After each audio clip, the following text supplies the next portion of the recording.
Well, now to talk about what went wrong and what we can now do about it, I'm joined in the studio by Charles Kennedy, leader of the Liberal Democrats at the time, Sir Hilary Sinnott, Britain's former man in southern Iraq, by Laith Kuba, the former spokesman to the Iraqi Prime Minister Ibrahim al-Jafari, and from Washington by the former Pentagon advisor Richard Perle. Richard Perle, given what we know now about how it's turned out, you still think the decision to go to war was the right one? Yes, I do. Why? Well, we went to war because Saddam Hussein, in the aftermath of 9/11, appeared to present an unacceptable danger. He had a history of weapons of mass destruction. He had a history of ties with terrorists. We were concerned, as any American president would have been forced to be concerned, that the next attack on the United States might involve weapons of mass destruction. Saddam had them, and we did not want to hope for the best and take the risk that he would leave us alone. Hilary Sinnott, the war itself was, as everybody predicted, relatively easily won. The difficulty arose afterwards. As someone who was intimately involved in that process afterwards, what, in your judgment, went wrong? It was a basic fault of political analysis which led to a failure of planning, which was based on hope rather than assessment. And the analysis was that the government institutions would hold, and all the coalition would have to do was maintain a level of security. In fact, all the government institutions imploded once Saddam had left. As a result, the recently formed Coalition Provisional Authority found itself attempting to govern a population of 26 million people, which it could not do. And no planning had been given to that? There had been some thought, but nothing in my hands when I arrived in July 2003 could be described as a plan. Laith Kuba, do you still think it was the right decision? I think removing Saddam Hussein is the right thing to do, but I think rushing to war was wrong. Certainly the planning, the post-planning of what should have taken place in Iraq went terribly wrong. Dismantling the army, depacification, marginalizing the Sunnis, all the ingredients of that led to the destruction of Iraq were not necessary in the removal of Saddam Hussein. So I still argue that Saddam Hussein was an evil and his removal was necessary. But I don't simply blindly say by removing him you will not get a worse situation. And regrettably, what we have today is a big mess. Charles Kennedy, what do you think have been the consequences of this war? Oh, I think the consequences are going to be with us. The legacy is going to be with us for generations. I think it's damaged, from a purely British point of view here, I think it's damaged our standing internationally, not just within Europe, but globally. I think it's brought more instability to the Middle East and fermented more terrorist activity, some of which we have been at the receiving end of. And I think globally this talk of a war on terror, to which our name is attached as a country, is profoundly wrong, because that in its own way is invoking or provoking a response from the Muslim world which doesn't understand and thinks that this is some kind of war on them. I think on all these levels it has been catastrophic, quite frankly. Richard Perle, from an American point of view, it hasn't really done America any favours, has it? Well, we did the thing that we set out to do. We removed Saddam Hussein. There were plenty of mistakes after that, to be sure, and in particular, getting into an occupation after the liberation of Iraq was a dreadful mistake. We were not able to govern Iraq. We shouldn't have tried to govern Iraq. We should have turned things over to the Iraqis immediately after the fall of Baghdad. Sadly, we didn't do that. But now, I think we understand better what it will take to succeed in Iraq, and things are looking very much better. But in the meantime, there has been a wholesale loss of credibility in American power, hasn't there? Well, there's been a lot of criticism, to be sure.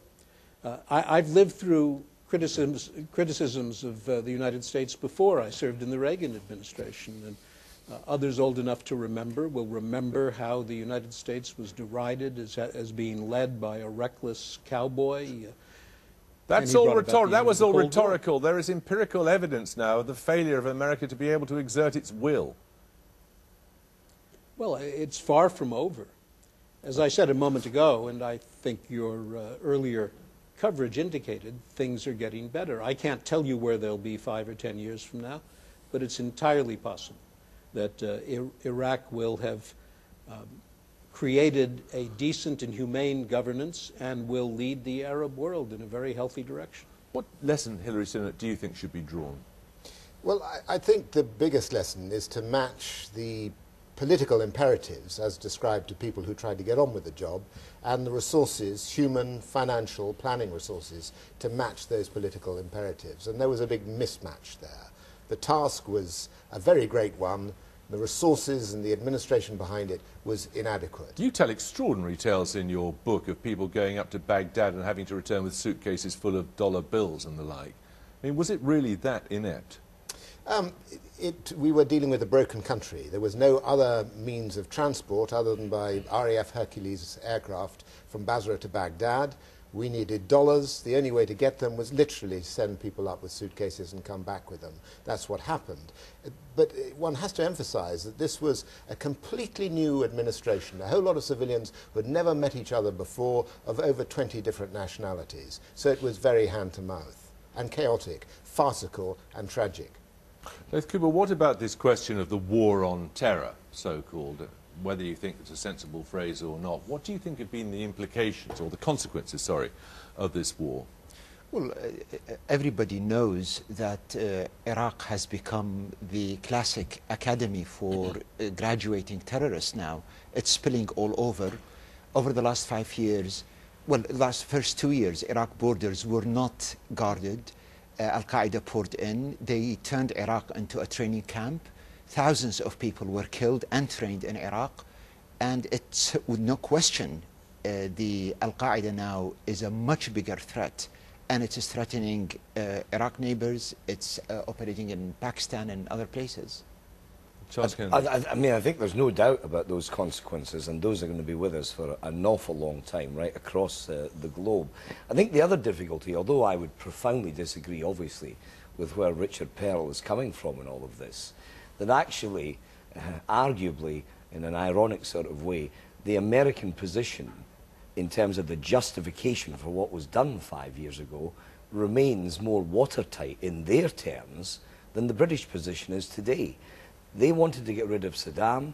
That was the prime objective, and they did it. Now, it was justified here, of course, as we know, on the weapons of mass destruction that didn't exist. Very interesting. 3 times, I think you asked Jonathan Powell earlier, and 3 times he said he was pleased that they got rid of Saddam Hussein.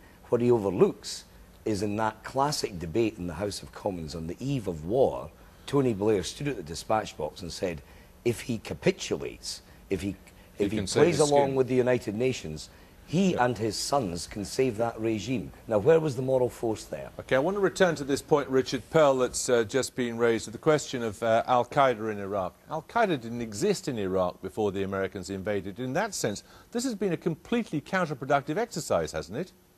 No, I don't agree with that at all, and I think Leith Cooper is simply wrong. Al-Qaeda is not growing in strength. In fact, Al-Qaeda in Iraq is on its very last legs. That doesn't mean that some poor soul can't be persuaded to strap on an explosive vest and kill himself in the interests of some vision for the future. But Al-Qaeda as an organization has been devastated in Iraq. It's in hiding in Afghanistan. It is very much a weaker force today than it was before. But your own national intelligence estimate, September 2006, the Iraq conflict has become the cause célèbre for jihadists breeding a deep resentment of US involvement in the Muslim world. Yes, I've read a lot of intelligence assessments produced by the CIA, including the ones that told us we would find weapons of mass destruction. So I wouldn't put a lot of stock on the political judgment of some CIA officer in this regard. Hillary Sinnott, from your experience actually in Iraq, from a terrorist point of view, a jihadi kind of point of view, how has the invasion been seen? Well, in the period between my arrival and my departure, there was clearly a growth of insurgency. And these were not just Al-Qaeda and former Saddam loyalists, but they were disaffected young people who saw no prospect of jobs or employment and who had grave doubts about their future. Partly this was because we in the coalition were not able to meet their admittedly very high expectations. They did expect their lives to, in the south I'm talking about, they expected their lives to improve quickly once Saddam had left. It didn't. And as a result of that, there was this insurgency leading to animosity against the West as a whole. Well, let's try and look forward. Let's hope that George Bush is right and that this is going to end in the foreseeable future and troops can be withdrawn. How long do you think, from your experience? I'd say a long time. We're dealing with a fractured country with many internal pressures, with a lot of outside countries, its 6 neighbours, all very concerned about the future of the country. Cooper, you're nodding. Absolutely. I mean, any withdrawal of American troops raises the question of vacuum and who's going to fill it.